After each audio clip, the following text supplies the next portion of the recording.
anak tukang sampah. Pergi lu sama bapakmu. Jangan belajar di sini. Bikin kotor kampus aja kalian. Assalamualaikum warahmatullahi wabarakatuh. Bayangkan seorang mahasiswi berhijab yang cerdas dan pendiam di sebuah universitas ternama. Ia tak pernah berbuat kesalahan ataupun berbuat jahat kepada siapapun. Tapi entah kenapa, ia selalu dihina dan ditertawakan oleh teman-temannya, hanya karena ayahnya bekerja sebagai seorang tukang sampah yang miskin. Karena perkataan teman-temannya itulah, ia hanya bisa menunduk dan menangis. Ia tak pernah membalas apapun, meskipun perlakuan teman-temannya seperti itu. Hingga tiba hari di mana rektor universitas itu menyambut ayah seorang mahasiswi tersebut dengan hormat dan pelukan penuh haru. Di hadapan semua orang, rektor itu berkata lantang, "Beliau bukan sekadar tukang sampah. Beliau ini adalah seorang sahabat semuanya." Sebelum kita mulai cerita ini, mari tuliskan di komentar, dari mana saja sahabat menonton cerita ini. Semoga yang subscribe channel Sudut Hikmah. Kami doakan semoga dimudahkan segala urusannya, dilapangkan rezekinya, disehatkan badannya, dan dikabulkan segala hajat dunia akhirat oleh Allah Subhanahu wa Ta'ala. Amin ya Rabbal Alamin. Sekarang mari kita mulai ceritanya. Pagi itu, langit kampus masih dilingkupi kabut tipis. Gedung-gedung tinggi tampak megah berdiri di antara taman-taman kecil yang mulai ditumbuhi bunga. Mahasiswa lalu lalang, sebagian bercanda, sebagian lainnya sibuk dengan jadwal kelas. Namun di tengah keriuhan itu, langkah Naila terasa paling berat.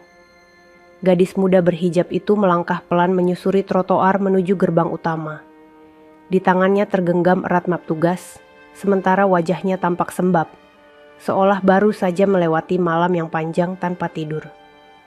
Beberapa meter di depannya, terlihat seorang pria tua mendorong gerobak sampah berwarna kuning, penuh kantong plastik hitam dan putih. Tangannya keriput, bajunya penuh noda dan sobek di bagian dada. Tubuhnya kurus dan keringatan meski pagi masih sejuk. Itulah ayah Naila. Ia menghentikan gerobaknya di pinggir jalan dekat gerbang kampus, lalu menoleh dengan senyum tipis ke arah putrinya. "Semangat nak," bisiknya lirih, cukup untuk membuat Naila berhenti sejenak dan menatap ayahnya dengan mata berair. Namun kebersamaan itu tak pernah bertahan lama. Tiba-tiba, dari arah dalam kampus, terdengar suara tawa, nyaring dan menyakitkan. "Hei, lihat deh, Naila diantar tukang sampah," teriak seorang mahasiswa laki-laki sambil menunjuk ke arah mereka. "Pantesan tiap hari murung, ternyata takut ketahuan ya," sambung seorang gadis berjas alma mater biru tua. Suara tawa semakin keras. Beberapa orang diam-diam mengambil foto dengan ponsel mereka. Ada yang pura-pura batuk sambil menutup hidung. Ada juga yang cekikikan sembari berbisik satu sama lain. Naila hanya berdiri diam, wajahnya memucat. Namun ia tetap mencoba tersenyum di hadapan ayahnya. Ayahnya menunduk pelan, lalu mendorong kembali gerobaknya menjauh, tanpa berkata sepatah pun. Naila menahan tangisnya dan melangkah masuk ke dalam kampus. Kepalanya tertunduk, pundaknya gemetar, tapi langkahnya tak pernah berhenti. Sementara itu, ejekan terus bergema di belakangnya. "Anak tukang sampah masuk kampus elit, luar biasa ya," ucap salah satu mahasiswa kaya dengan nada mengejek. Tak ada dosen yang melihat, tak ada satpam yang menegur. Semua seolah membiarkan kejamnya dunia berjalan tanpa kendali. Di dalam kelas, Naila duduk paling depan. Ia membuka bukunya, menyembunyikan wajahnya di balik halaman. Tapi sorot mata dan tawa kecil dari belakang tetap menghantamnya seperti peluru tak terlihat. Dosen baru masuk, memulai pelajaran dengan semangat. Namun dunia Naila terasa seperti ruangan sunyi yang penuh luka. Hari demi hari, perlakuan itu terus berulang. Naila seperti menjadi bahan tertawaan utama di lingkungan itu. Bukan karena prestasinya, bukan karena kesalahannya, tapi hanya karena satu hal, ayahnya adalah tukang sampah. Tapi yang tak diketahui siapapun adalah bahwa Naila menyimpan sesuatu. Sesuatu yang tak bisa mereka bayangkan. Sesuatu yang sedang menunggu waktu untuk muncul. Dan waktu itu semakin dekat. Hari-hari Naila di kampus tak pernah benar-benar tenang. Setiap langkahnya selalu diiringi bisik-bisik menusuk. Setiap tawa yang terdengar seolah-olah ditujukan padanya. Dan setiap pagi, gerobak kuning milik ayahnya seakan menjadi simbol dari rasa malu yang dipaksakan kepada dirinya. Pagi itu, Naila datang lebih awal dari biasanya. Ia berharap bisa masuk kelas sebelum ada mahasiswa lain yang melihatnya. Tapi harapannya pupus begitu saja. Di depan gerbang, seorang mahasiswa laki-laki bernama Dimas, si ketua organisasi kampus, sudah berdiri sambil menyilangkan tangan dan senyum menyeringai. Di sebelahnya berdiri Amanda dan Sarah, dua gadis populer yang selalu berpakaian rapi, wajah penuh riasan tipis, dan suara tawa yang mudah dikenali. Hari ini datangnya lebih pagi, biar nggak kelihatan ayahnya ya, kata Dimas setengah berteriak, membuat Naila terhenti di tengah langkah. Amanda menambahkan dengan senyum sinis. Dia pikir kalau kita nggak lihat gerobak itu, kita lupa siapa dia sebenarnya. Sarah tertawa, lalu menyentuh lengan Naila dengan lembut, namun menyakitkan. Kenapa nggak sekalian bawa gerobaknya masuk ke kelas aja, Nay? Biar kita semua tahu siapa yang paling berjasa di kampus ini. Naila hanya menunduk. Ia tahu, melawan hanya akan memperpanjang luka. Ia melangkah pelan menuju gedung kuliah, tanpa sepatah kata. Namun saat langkahnya berbalik, ia tak tahu bahwa ayahnya berdiri tak jauh di balik pohon besar di sisi gerbang. Tangan ayah Naila mengepal, matanya berkaca-kaca. Tapi ia tak ingin membuat keributan. Ia hanya diam, memeluk rasa sakit dalam sunyi. Di dalam kelas, kejadian baru saja dimulai. Seorang dosen pengganti yang tak dikenal masuk ke ruangan. Ia membawa daftar nama dan langsung mengumumkan bahwa hari itu akan ada presentasi dadakan. Mahasiswa diminta menjelaskan nilai moral dari sebuah cerita. Secara spontan, tak perlu rapi, tapi harus jujur dari hati, ujar sang dosen sambil menatap seluruh ruangan. Nama Naila dipanggil pertama. Jantungnya berdegup kencang. Ia berdiri perlahan, membawa kertas kosong, lalu maju ke depan kelas. Semua mata tertuju padanya. Beberapa sudah siap tertawa, yang lain bersiap merekam. Naila menarik napas dalam, lalu berbicara dengan suara tenang. Ada seorang ayah yang bekerja tanpa henti, pagi hingga malam. Bukan karena ia bodoh, bukan karena ia tak mampu, tapi karena ia memilih pekerjaan yang menurut orang lain paling hina, demi anaknya bisa sekolah tinggi dan mengejar cita-citanya. Suasana mendadak sunyi. Setiap hari, ayah itu mendorong gerobak di antara tumpukan sampah. Dan setiap malam ia tidur dengan tubuh pegal yang tak pernah mengeluh. Tapi dia tak pernah meminta ucapan terima kasih. Ia hanya ingin anaknya tidak malu dengan siapa ayahnya. Dimas tertawa kecil dari belakang. Drama banget sih, gumamnya, disambut cekikikan pelan dari Amanda. Namun Naila menatap lurus ke depan.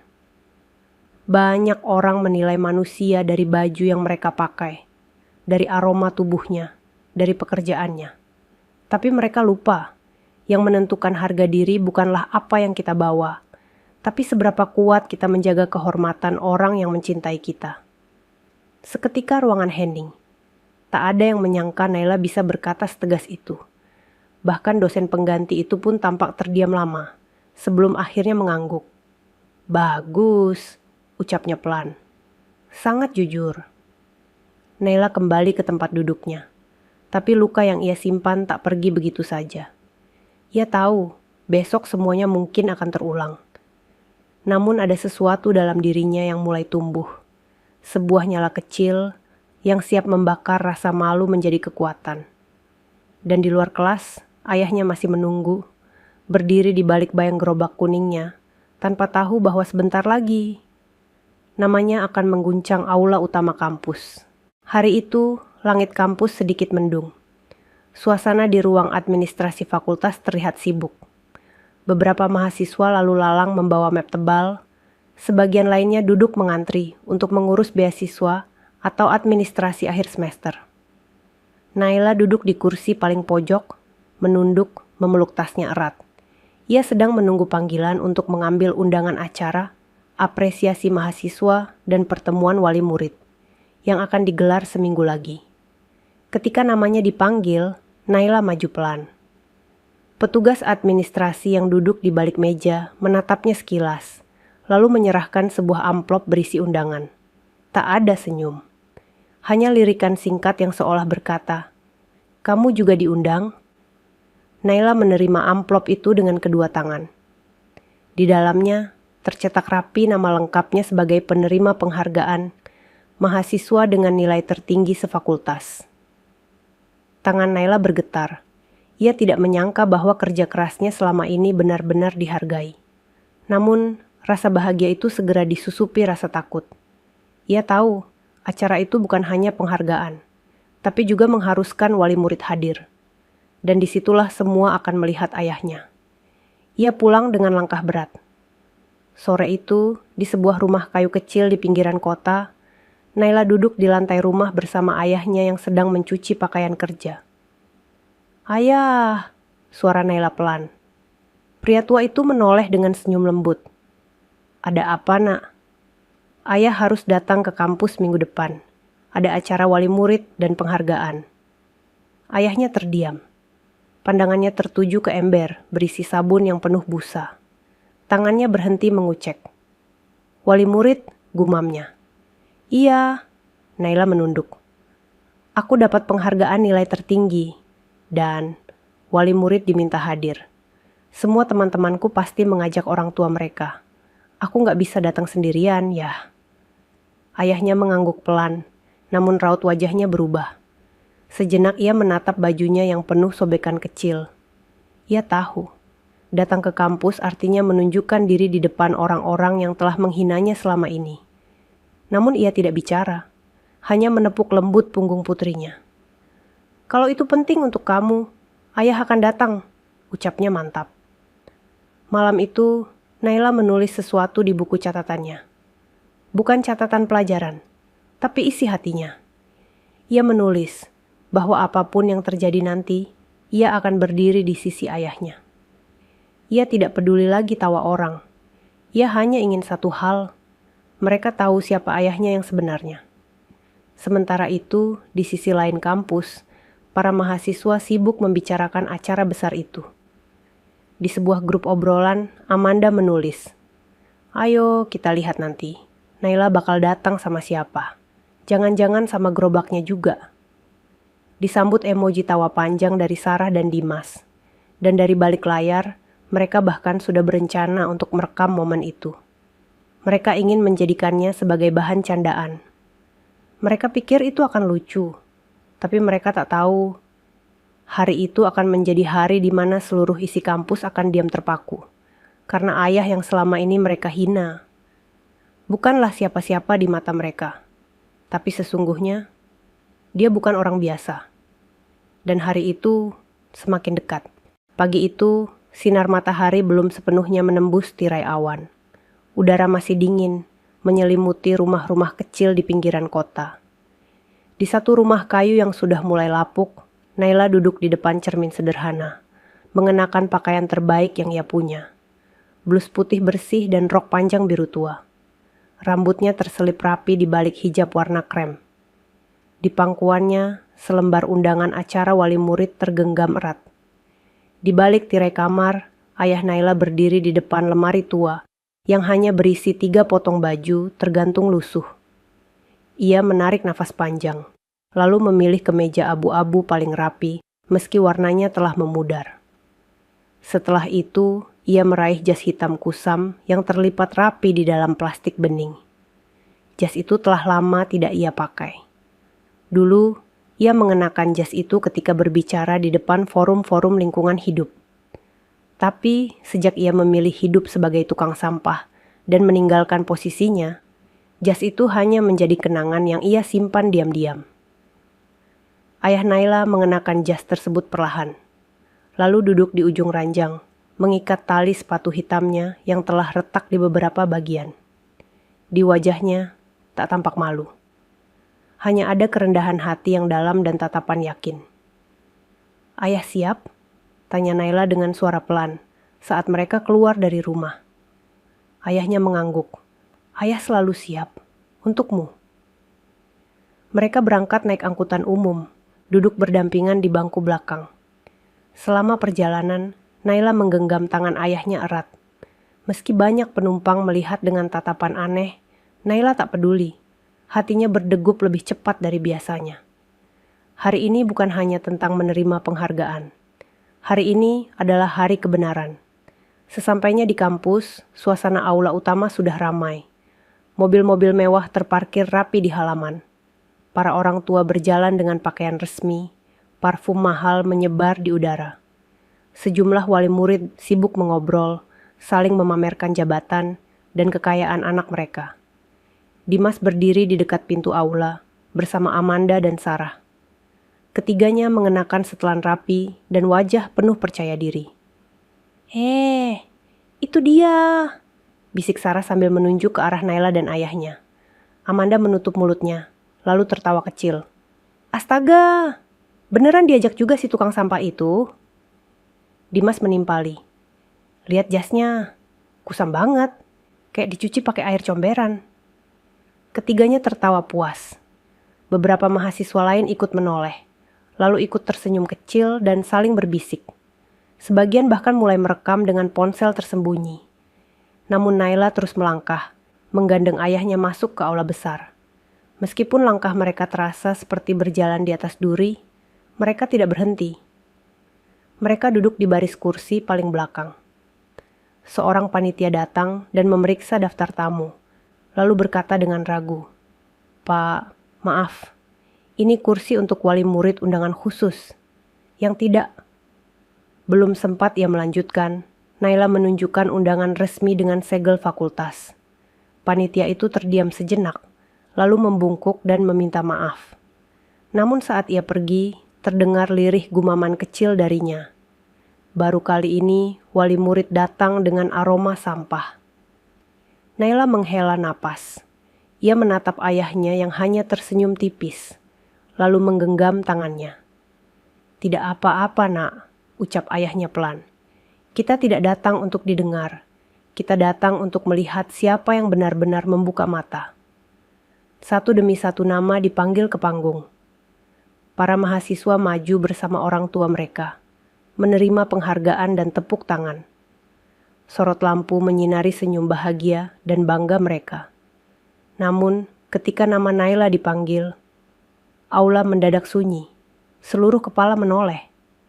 Dan perlahan, Naila berdiri.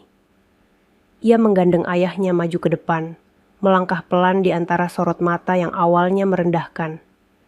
Namun kini mulai berubah menjadi rasa penasaran yang membakar. Langkah demi langkah, mereka menuju panggung utama.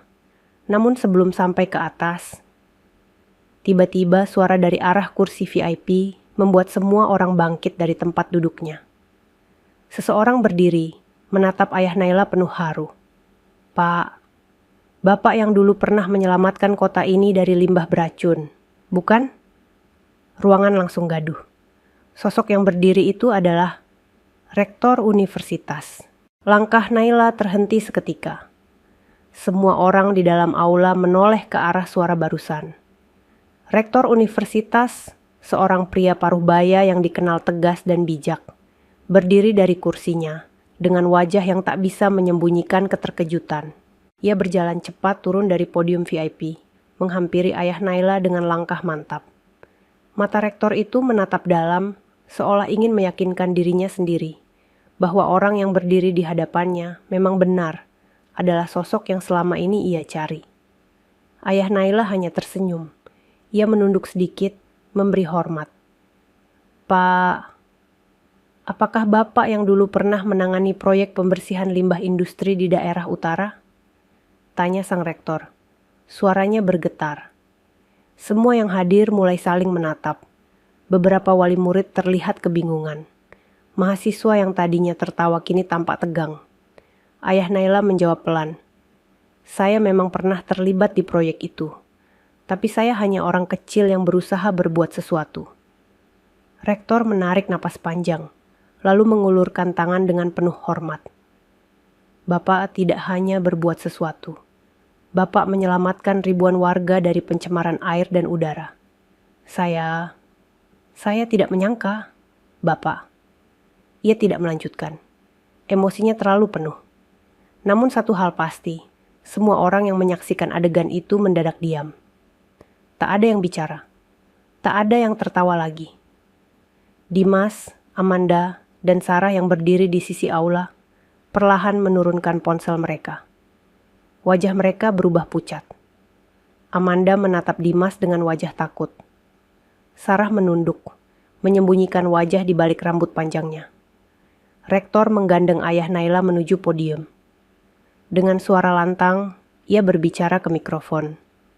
Hadirin sekalian, saya ingin memperkenalkan seorang tamu istimewa hari ini. Beliau adalah mantan Direktur Lingkungan Hidup yang dulu memilih mundur dari jabatannya dan selama 7 tahun terakhir hidup sederhana, bekerja sebagai pengumpul sampah agar bisa melihat langsung seperti apa kehidupan masyarakat bawah yang selama ini luput dari perhatian kita. Tepuk tangan mulai terdengar, pelan, lalu semakin riuh. Tapi bukan dari mahasiswa yang sering menertawakan Naila. Tepuk tangan itu datang dari para dosen, dari wali murid yang paham apa arti perjuangan, dan dari beberapa panitia yang mulai menyadari siapa sosok sebenarnya yang mereka remehkan sejak tadi. Naila berdiri di sisi ayahnya, air mata mulai menetes pelan di pipinya. Tapi bukan karena sedih, melainkan karena keadilan akhirnya muncul di tempat yang selama ini penuh penilaian semu. Rektor melanjutkan, hari ini bukan hanya Naila yang mendapat penghargaan sebagai mahasiswi terbaik, tapi saya pribadi ingin memberi penghargaan khusus kepada ayahnya. Ia menunjuk layar besar di belakang panggung. Di sana muncul foto-foto dokumentasi proyek lingkungan besar beberapa tahun lalu. Salah satu foto memperlihatkan seorang pria berbaju rompi proyek, berdiri di antara tim teknis dan alat berat. Wajahnya persis seperti pria yang kini berdiri di panggung. Aula kembali sunyi. Rektor kembali bicara. Dan untuk kalian, para mahasiswa, pelajarilah sesuatu hari ini, bahwa ukuran harga diri manusia bukan dari pekerjaan mereka, tapi dari keberanian, kejujuran, dan pengorbanan. Ayah Naila menatap putrinya, lalu membisikkan, "Maaf, ayah sembunyikan semua ini darimu. Ayah hanya ingin kamu tumbuh kuat, meski kamu tahu bahwa orang tuamu dianggap rendah." Naila memeluk ayahnya di depan semua orang. Air matanya tak lagi bisa dibendung. Sementara itu, para mahasiswa yang biasa menertawakan Naila kini berdiri terpaku, tak berani bicara sepatah kata pun. Dan di antara mereka, Amanda meneteskan air mata. Bukan karena haru, tapi karena malu yang menusuk lebih dalam dari ejekan manapun. Aula kampus yang semula ramai dan penuh canda, kini berubah menjadi sunyi. Bahkan suara batuk pun tak terdengar. Para tamu, mahasiswa, dan wali murid terdiam, membisu melihat sosok ayah Naila berdiri anggun di atas panggung, mengenakan jas kusam dan sepatu retak, namun penuh kehormatan. Setelah pelukan hangat antara Naila dan ayahnya, rektor kembali ke tempat duduknya. Ia mengangguk dalam-dalam, sebagai bentuk penghormatan yang tak bisa dijelaskan dengan kata-kata. Tepuk tangan masih terdengar, meski tak seramai tadi. Kini semua berdiri di antara rasa kagum dan rasa bersalah. Sementara itu, di sisi aula, Dimas duduk gelisah. Ia menggigit bibirnya. Matanya tak bisa lepas dari layar proyektor yang masih menampilkan foto-foto ayah Naila saat memimpin tim penyelamatan lingkungan. Sebagian mahasiswa mulai memandang Dimas dan teman-temannya dengan tatapan heran, bahkan sinis. Amanda menggenggam ponselnya erat, wajahnya memucat. Ia tahu rekaman tawa mereka pagi tadi saat melihat Naila masuk aula bersama ayahnya, kini berubah jadi bukti kejahilan mereka. Ia mulai takut. Bukan takut dihukum, tapi takut dilupakan sebagai manusia. Sarah mencoba berdiri dan menyelinap keluar dari aula, tapi langkahnya terhenti saat salah satu dosen menepuk bahunya dan berbisik. Kalau kamu belum siap jadi manusia yang lebih baik, setidaknya jangan jadi yang paling menyakitkan. Ucapan itu menampar Sarah lebih keras dari selap di wajah. Di sisi lain, Naila berdiri tenang. Ia menggenggam erat lengan ayahnya. Hari itu, bukan hanya dirinya yang diakui, tapi seluruh rasa malu, luka, dan air mata yang ia tahan selama ini akhirnya mendapat jawaban. Ketua panitia memanggil nama Naila untuk menerima penghargaan resmi. Dengan langkah mantap, Naila naik ke panggung, menggandeng ayahnya sekali lagi.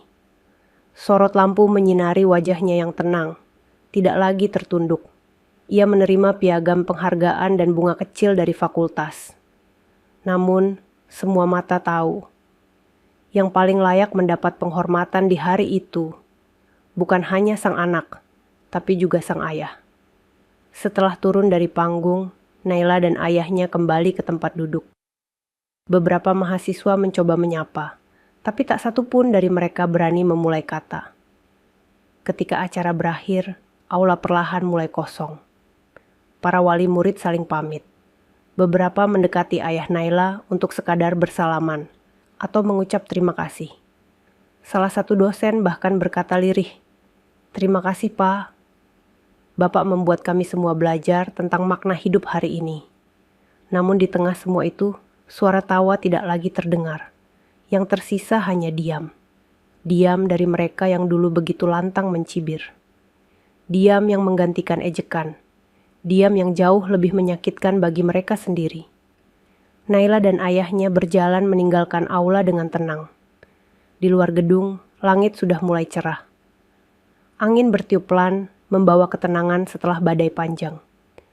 Ayahnya menoleh ke arah gerobak kuning yang masih terparkir di sudut halaman kampus, tempat yang selama ini menjadi saksi ejekan. Namun hari itu, gerobak itu terlihat seperti singgasana. Dan Naila tahu, sejak hari itu, semua akan berubah. Tapi perubahan sesungguhnya belum berhenti di sini. Satu kejutan lagi masih menunggu di balik meja rektorat. Setelah keluar dari aula utama, Naila dan ayahnya berjalan menyusuri lorong kampus. Suasana di luar tampak lebih tenang, namun mata-mata yang mereka temui masih menatap dengan campuran rasa heran, kagum, dan bersalah. Beberapa mahasiswa menunduk, beberapa lainnya hanya diam terpaku. Tiba-tiba, dari arah belakang, suara langkah cepat terdengar. "Pak, Naila, tunggu sebentar," panggil seseorang. Mereka menoleh. Ternyata itu sekretaris rektor, seorang wanita paruh baya berkemeja biru muda dengan name tag di dada. Nafasnya terengah, namun matanya memancarkan kesungguhan. "Pak Rektor meminta Bapak dan Naila untuk ke ruangannya sekarang. Katanya, ada hal penting yang ingin dibicarakan langsung." Ayah Naila dan Naila saling pandang sejenak, lalu mengangguk. Mereka berdua mengikuti sang sekretaris menaiki tangga menuju lantai tertinggi gedung rektorat. Tak ada kata yang terucap di sepanjang jalan, namun jantung Naila berdetak lebih kencang dari biasanya. Ruang rektor itu luas dan penuh dengan dokumen, lukisan tokoh pendidikan, serta sertifikat kehormatan. Dari balik jendela besar, terlihat pemandangan seluruh halaman kampus yang masih dipenuhi mobil-mobil mewah wali murid. Rektor menyambut mereka dengan hangat. Kali ini ia tidak hanya sopan, tapi juga tulus. Ia meminta mereka duduk, lalu berjalan pelan ke arah lemari arsip tua di sudut ruangan. Tanpa berkata apapun, rektor mengeluarkan sebuah map berwarna merah tua, yang mulai menguning di sudut-sudutnya. Di atas map itu tertulis nama Dokter. Ahmad Taufik Ramadan, ayah Naila, langsung terdiam. Matanya mengeras, lalu menatap rektor. Rektor tersenyum tipis, lalu berkata pelan, "Saya tahu Bapak menyembunyikan identitas selama ini. Tapi saya juga tahu, Bapak punya alasan." Naila bingung. Ia menatap ayahnya dengan dahi mengerut. "Ayah, siapa dokter? Ahmad itu?" Ayahnya menarik napas panjang. "Itu nama asli ayah, sebelum ayah memutuskan meninggalkan semua gelar dan jabatan. Rektor mengangguk. Beliau pernah menjadi dosen tamu di kampus ini 10 tahun lalu, sebelum menjabat sebagai Direktur Jenderal Lingkungan Hidup. Saya sendiri pernah menulis jurnal bersama beliau. Tapi setelah proyek besar itu selesai, namanya menghilang. Ayah Naila menunduk. Setelah melihat ketimpangan yang terlalu dalam, saya merasa lebih banyak hal bisa saya pelajari jika saya berada langsung di tengah masyarakat. Maka saya lepaskan semua jabatan, saya jual rumah, dan saya mulai dari bawah. Rektor mengangguk penuh hormat. Dan semua data yang Bapak kirim selama bertahun-tahun masuk ke tangan kami. Saya tidak tahu bahwa laporan dari tukang sampah tak bernama yang sering kami baca setiap tahun adalah tulisan Bapak. Air mata Naila menetes tanpa bisa ditahan. Ia menggenggam tangan ayahnya erat. Rektor lalu berkata, "Pak, saya ingin meminta sesuatu. Saya tahu Bapak tidak tertarik lagi dengan jabatan. Tapi kami butuh Bapak sebagai penasihat utama untuk program Green Campus Nasional. Tolong bantu kami membentuk generasi yang bukan hanya pintar, tapi juga peduli dan rendah hati seperti Bapak." Ayah Naila terdiam. Ia menatap Naila, lalu menoleh ke rektor. "Ayah serahkan ke kamu, Nak," katanya pelan. "Kalau kamu izinkan, ayah akan bantu." Naila hanya mengangguk sambil menangis. Bukan karena sedih, tapi karena tak pernah membayangkan bahwa ayah yang ia banggakan selama ini jauh lebih mulia dari apa yang ia pahami.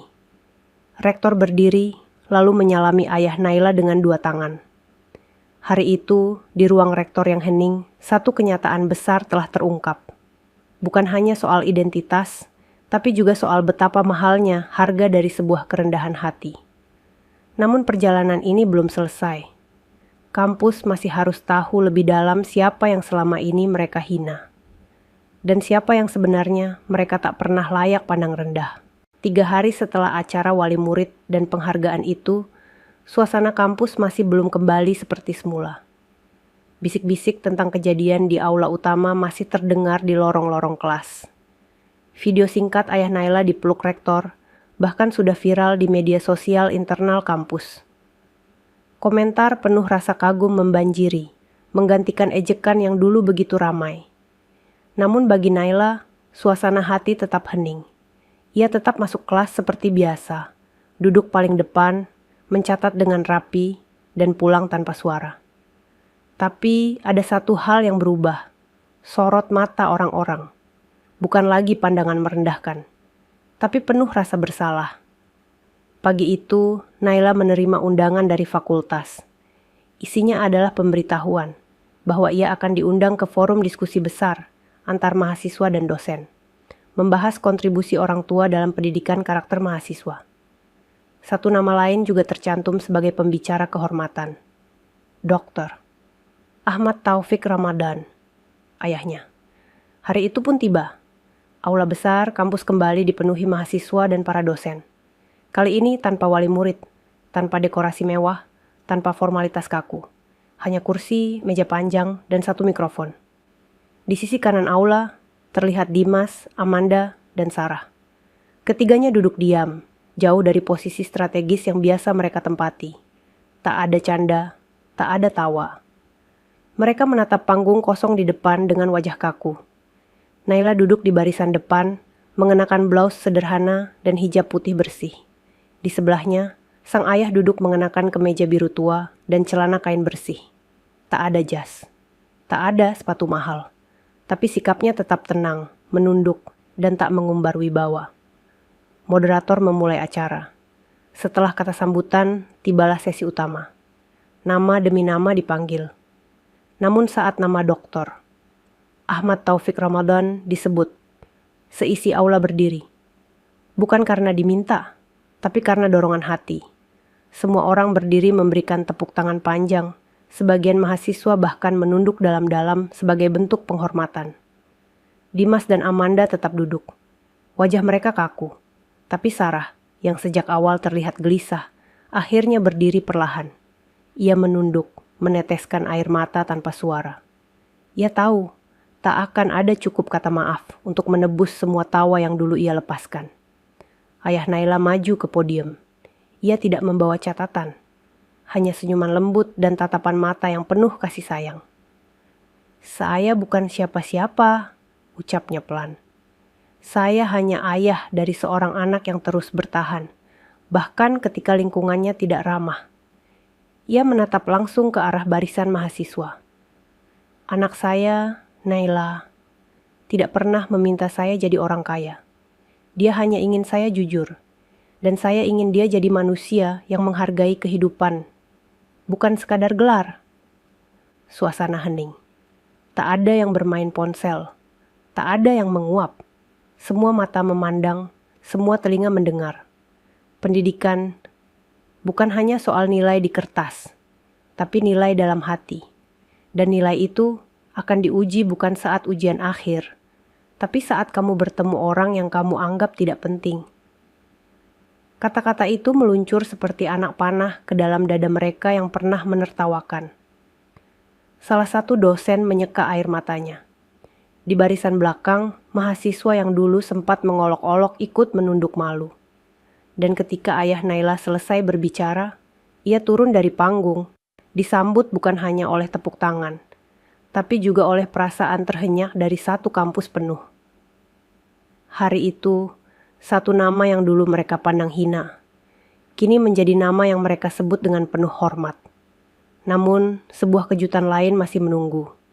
Satu kabar yang akan membuat semuanya tidak hanya kagum, tapi juga terdiam karena tak percaya. 3 hari setelah forum diskusi yang mengguncang hati banyak mahasiswa, sebuah memo khusus disebarkan ke seluruh dosen dan ketua organisasi kampus. Isinya, undangan rapat senat luar biasa yang akan diadakan secara tertutup. Waktu dan tempat dirahasiakan, namun ada satu nama yang dicantumkan sebagai pengisi utama rapat tersebut, Dr. Ahmad Taufik Ramadan. Berita itu menyebar cepat, meski tak semua orang tahu isi sebenarnya. Di grup mahasiswa, para senior mulai menerka-nerka. Ada yang bilang bahwa ayah Naila akan diangkat sebagai dosen tamu. Ada juga yang menyangka ia akan jadi duta kampus untuk program sosial nasional. Namun tidak ada yang tahu pasti, hingga hari itu tiba.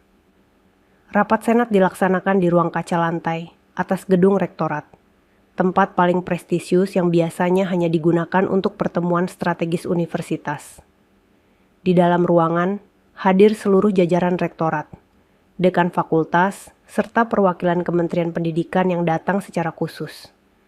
Sementara itu, di bawah, mahasiswa berkumpul di halaman kampus.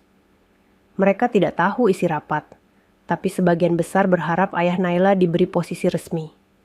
Bukan untuk pencitraan, tapi karena mereka merasa kampus ini memang layak dipimpin oleh orang yang memiliki nurani seperti dia.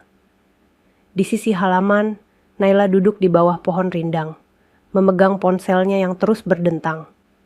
Banyak pesan masuk dari teman-teman sekelas yang kini mendekat, menanyakan kabar dan meminta maaf. Namun Naila belum membalas apapun. Ia hanya menatap langit yang mulai redup.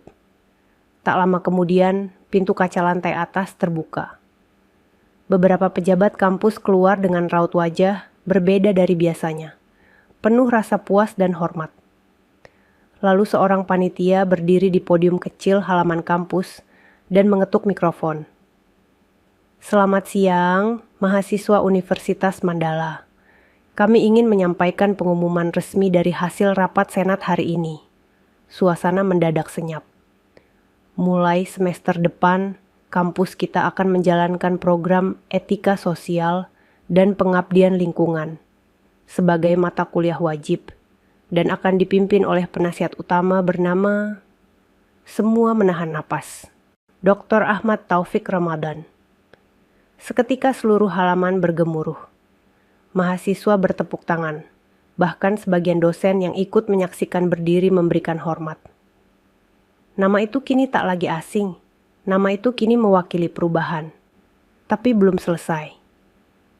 Dan sebagai bentuk apresiasi atas kontribusi nyata beliau terhadap negeri ini, serta komitmen luar biasa dalam membentuk karakter generasi muda, Maka, dengan persetujuan dari rektorat dan kementerian, semua mata membelalak. Diberikan gelar kehormatan dosen besar luar biasa. Wajah Naila membeku, matanya perlahan memerah. Ia tak bisa bicara. Ayahnya, sang tukang sampah yang setiap hari mendorong gerobak dengan peluh dan debu, kini resmi menjadi dosen besar. Dan bukan karena koneksi, bukan karena uang, tapi karena kebenaran yang tetap ia jaga, meski dunia menertawakannya. Beberapa mahasiswa yang dulu mencibir Naila, kini mulai mendekat dengan wajah penuh malu. Salah satunya adalah Sarah. Ia menghampiri Naila dengan langkah ragu. "Naila, boleh aku bicara?" Suaranya lirih. Naila menoleh, namun tidak berkata apapun. "Aku minta maaf, dari hati. Aku gak tahu apa yang kamu dan ayahmu hadapi selama ini. Dan kami semua salah." Naila menatapnya lama. Lalu mengangguk pelan. Sarah terisak, lalu memeluk Naila erat. Pelukan permintaan maaf. Sementara di lantai atas, ayah Naila berdiri di depan rektor dan seluruh senat. Tanpa senyum bangga, hanya menatap keluar jendela. Melihat anaknya yang selama ini diam, kini dikelilingi oleh orang-orang yang dulu menjauh. Namun satu hal yang belum mereka tahu, gerobak kuning tua yang biasa diparkir di pinggir jalan itu belum akan pensiun. Karena di dalamnya masih ada pelajaran hidup yang akan terus dijalankan. Hari Sabtu pagi, kampus terlihat lengang. Hanya beberapa mahasiswa yang datang untuk kegiatan organisasi. Tapi di sisi selatan halaman belakang, sebuah kerumunan tak biasa mulai terbentuk. Sebuah gerobak kuning tua yang selama ini dianggap bau dan menjijikkan, kini berdiri gagah di tengah lapangan. Bukan karena berubah bentuk, tapi karena hari itu, gerobak itu akan dijadikan simbol. Simbol tentang harga diri.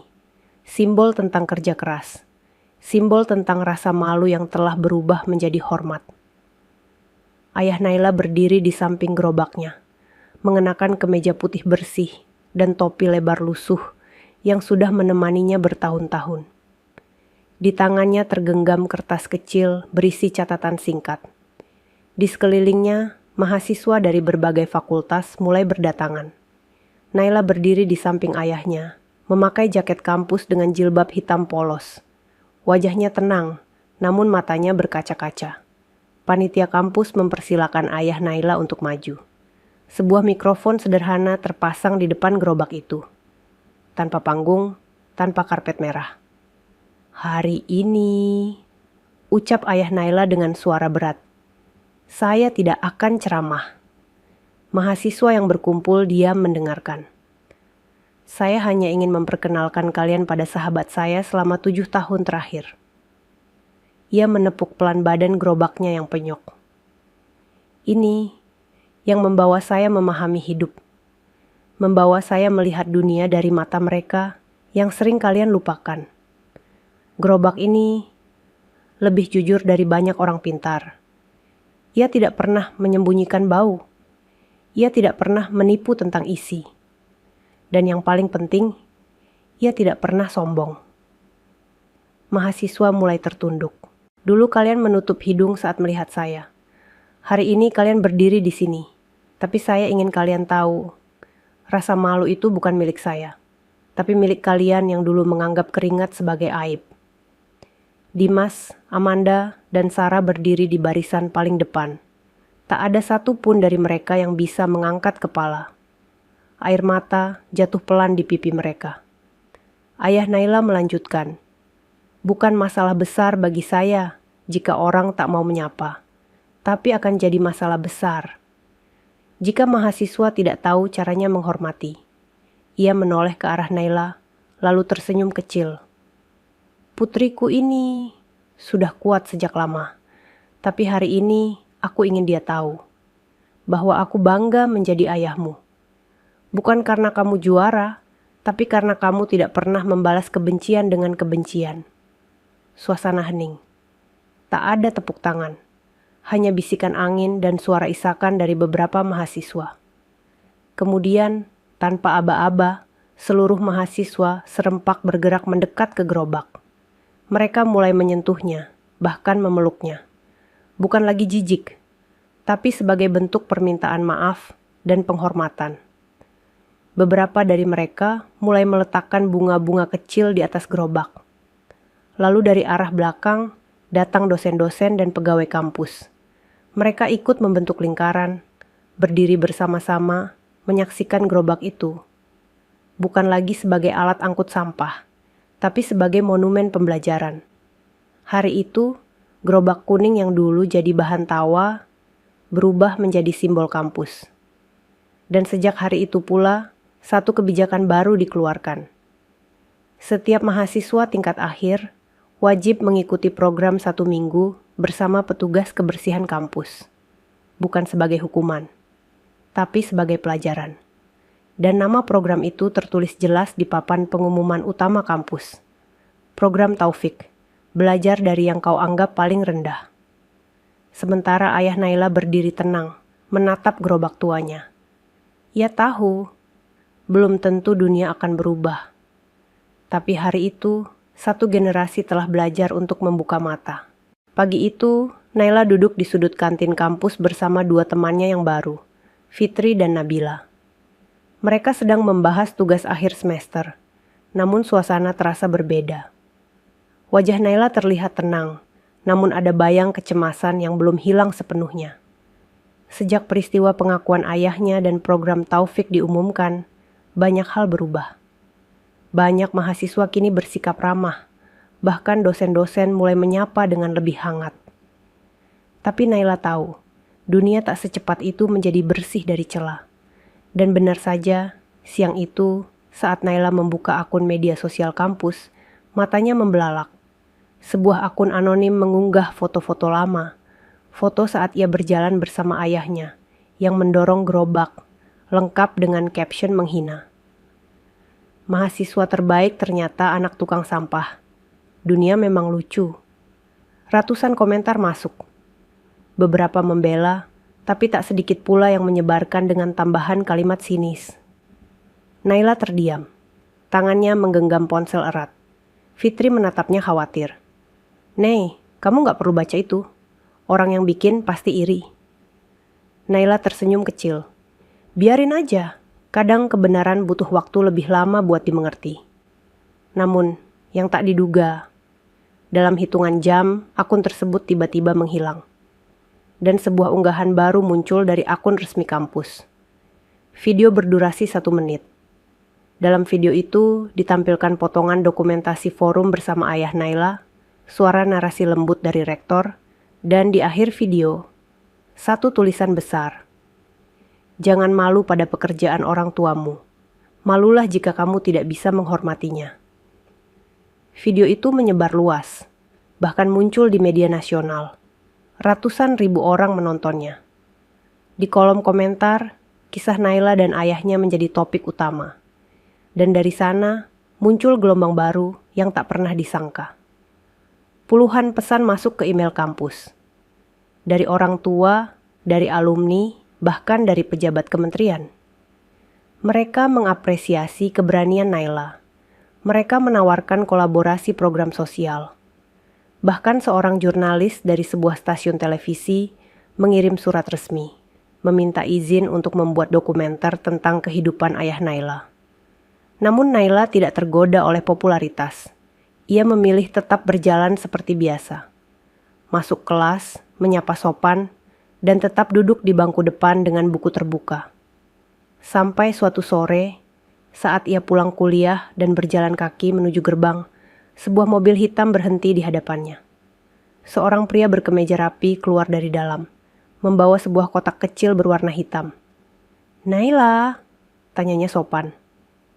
"Iya," jawab Naila heran. "Ini dari seseorang yang dulu pernah dibantu ayahmu, tapi tak pernah sempat membalas. Kami ingin memberikannya sekarang." Naila menerima kotak itu dengan bingung. Di dalamnya hanya ada satu benda, kunci rumah, bersama secarik surat kecil. "Untuk Pak Taufik dan keluarga. Rumah ini bukan hadiah. Ini pengembalian rasa hormat dari kami yang dulu diselamatkan oleh kerja keras Bapak."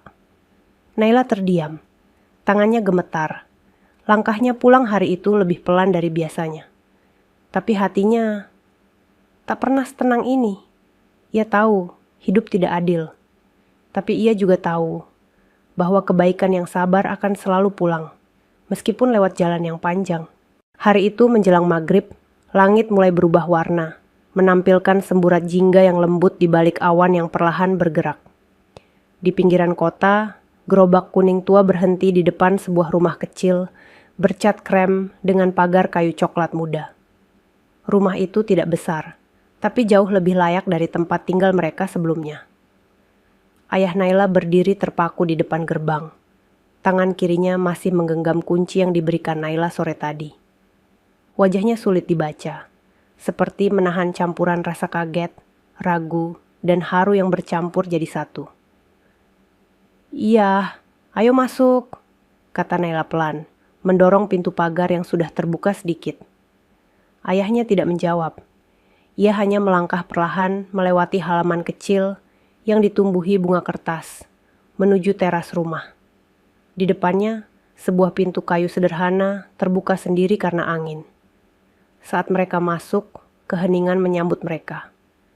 Rumah itu sudah terisi perabotan sederhana.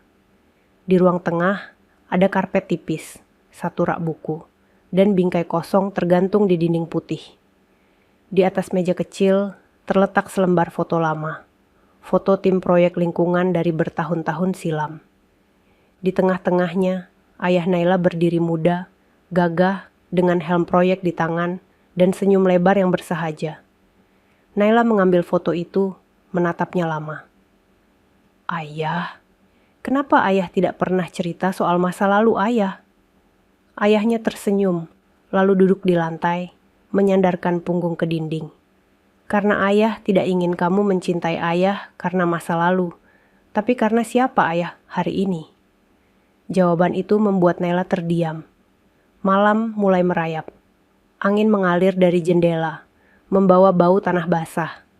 Di dapur kecil, Naila merebus air, membuat 2 cangkir teh hangat. Mereka duduk berdua di lantai ruang tengah, seperti dulu. Hanya saja kini tanpa genteng bocor atau dinding lapuk yang siap runtuh. Namun bahkan di rumah baru itu, ayah Naila tetap menyimpan satu hal yang tak berubah. Ia masih ingin bekerja sebagai pemulung. Ya, rumah ini bisa ayah tempati dengan tenang. Ayah nggak perlu lagi keliling angkut sampah, ujar Naila lembut. Ayahnya tersenyum sambil menatap langit-langit rumah. Ayah tidak kerja buat uang, Nay. Tapi karena dari situ ayah belajar jadi manusia. Kalimat itu tak bisa Naila bantah. Ia hanya mengangguk, lalu menyandarkan kepalanya ke bahu ayahnya. Beberapa hari kemudian, gerobak kuning kembali terlihat di kampus. Tapi kali ini, bukan berjalan sendiri. Di belakang gerobak itu, ada belasan mahasiswa dari berbagai jurusan. Ikut mendorong. Di antaranya ada Dimas, yang kini menjadi panitia utama program Taufik. Ia mengenakan rompi oranye dan masker debu. Wajahnya basah oleh keringat, tapi tidak menunjukkan rasa jijik. Amanda dan Sarah juga ada di sana, memungut sampah plastik dari taman kampus. Tidak satu pun dari mereka melihat gerobak itu sebagai beban. Kini mereka tahu, gerobak itu pernah membawa pendidikan yang lebih nyata dari ribuan slide presentasi. Dan dari jendela kelas lantai 2, Naila melihat mereka semua. Ia tersenyum, lalu kembali menunduk menulis jurnal. Di bagian atas kertasnya, satu kalimat ia tulis dengan tinta tebal. "Terima kasih ayah, telah mengajarkan cara hidup dengan kepala tegak dan hati yang rendah. 2 minggu telah berlalu sejak gerobak kuning itu mulai ikut didorong para mahasiswa. Sejak saat itu, perubahan di kampus semakin terasa. Banyak mahasiswa yang mulai menaruh hormat bukan hanya kepada para dosen, tapi juga kepada seluruh staf kebersihan, satpam, tukang kebun, dan sopir kampus. Mereka mulai menyapa, mereka mulai mengucap terima kasih. Dan lebih dari itu, mereka mulai belajar diam. Suatu sore, saat langit menggelap perlahan, Naila sedang duduk di perpustakaan. Di depannya tergeletak buku-buku jurnal lingkungan hidup, Lembar demi lembar ia baca dan tandai. Ia tak sadar bahwa hari sudah menjelang malam, sampai seorang pustakawan mendekatinya sambil membawa sepucuk surat. Ini untukmu, Naila. Barusan dikirim langsung ke bagian akademik, tapi diminta disampaikan segera. Naila mengangguk dan menerima surat itu. Kertasnya tebal dan bersegel. Di bagian atas tertulis logo resmi Kementerian Pendidikan dan Kebudayaan Republik Indonesia. Tangannya sedikit bergetar saat membuka surat itu. Kepada Naila Ramadhani, mahasiswa Fakultas Sosial dan Lingkungan dengan hormat, berdasarkan pengamatan dan laporan dari tim evaluasi kampus nasional, serta kisah perjuangan keluarga Anda yang telah menginspirasi ribuan mahasiswa dan masyarakat. Maka dengan ini, kami mengundang Anda sebagai pembicara utama dalam Simposium Nasional Pendidikan Karakter dan Pengabdian Sosial yang akan diadakan di Jakarta bulan depan. Matanya membelalak, bibirnya bergetar. Di bawah undangan itu tercantum satu kalimat khusus. Anda tidak hanya membawa nama keluarga, Anda membawa harapan baru untuk wajah pendidikan negeri ini. Naila tidak tahu harus tertawa atau menangis. Yang ia tahu, langkah kaki ini akan membawa cerita ayahnya, dari gerobak kuning ke panggung negara. Sore itu, saat ia pulang ke rumah barunya, ayahnya sedang duduk di teras, menambal lubang kecil pada roda gerobak, dengan tenang dan teliti, seperti biasa. "Ya," panggil Naila pelan, sambil menyerahkan surat itu. Ayahnya membacanya perlahan, lalu terdiam cukup lama. "Naila," katanya akhirnya, menatap putrinya dalam-dalam. Ayah dulu berkeliling kampung, mengetuk pintu-pintu, memungut sampah, dan tak ada satu pun yang mengundang ayah bicara. Tapi hari ini, kamu akan bicara untuk negeri. Naila memeluk ayahnya. Air mata menetes, membasahi pundaknya sendiri. Pelukan itu tak lama, tapi cukup untuk menyampaikan rasa terima kasih yang tak pernah habis. Malam itu, mereka duduk di teras. Tidak bicara banyak. Hanya menatap langit dan menunggu bintang-bintang muncul satu persatu. Dan di dalam hati Naila, satu hal tumbuh semakin kuat, bahwa perjuangan tak butuh sorot lampu. Yang ia butuhkan hanya keikhlasan untuk tetap berjalan, meski tidak ada yang bertepuk tangan. Namun panggung Jakarta belum dimulai. Dan sebelum itu, ada satu kejadian tak terduga, yang akan menguji seberapa kuat harga diri. Ketika masa lalu datang mengetuk kembali. Hari itu adalah hari Sabtu, seminggu sebelum Naila dijadwalkan berangkat ke Jakarta untuk menjadi pembicara dalam Simposium Nasional. Kampus mulai sepi karena sebagian besar mahasiswa pulang ke rumah masing-masing. Namun suasana rumah Naila justru mulai sibuk. Beberapa mahasiswa datang, silih berganti ke rumah barunya, menawarkan bantuan menyiapkan materi presentasi. Bahkan ada yang membawa makanan kecil untuk ayah Naila, sekadar sebagai bentuk penghormatan. Semua berlangsung tenang, hingga sore itu, seseorang datang yang tak disangka-sangka. Seorang pria berdasi dengan jas abu-abu berdiri di depan pagar rumah. Mobil hitam yang membawanya masih terparkir beberapa meter dari sana. Dari wajah dan penampilannya, jelas pria itu bukan orang biasa. Namun bukan itu yang membuat ayah Naila terdiam membeku di teras. Bukan pula karena jas mewahnya, tapi karena ia mengenal pria itu. 15 tahun lalu, pria itu adalah koleganya. Seorang pejabat kementerian yang dulu bekerja bersamanya dalam tim penyusunan regulasi lingkungan. Namun ia juga adalah salah satu orang yang terlibat dalam persekongkolan yang membuat ayah Naila kecewa dan akhirnya mundur diam-diam dari jabatannya. Kini orang itu berdiri di depan pagar, menunduk seolah menyesal. "Assalamualaikum, Pak Taufik," sapa pria itu pelan. Ayah Naila berdiri perlahan. Suaranya tenang, namun nadanya dingin. "Waalaikumsalam." Naila muncul dari dalam rumah, membawa nampan berisi teh panas. Ia belum tahu siapa tamunya. Namun ketika ayahnya menyebut nama pria itu, tubuh Naila langsung menegang. "Ini Pak Sulaiman," kata ayahnya singkat. Naila mengangguk pelan. Ia bisa menebak, ini bukan pertemuan biasa. Pak Sulaiman duduk di kursi tamu yang disediakan di teras. Ia tampak gugup, jari-jarinya bermain di atas lutut.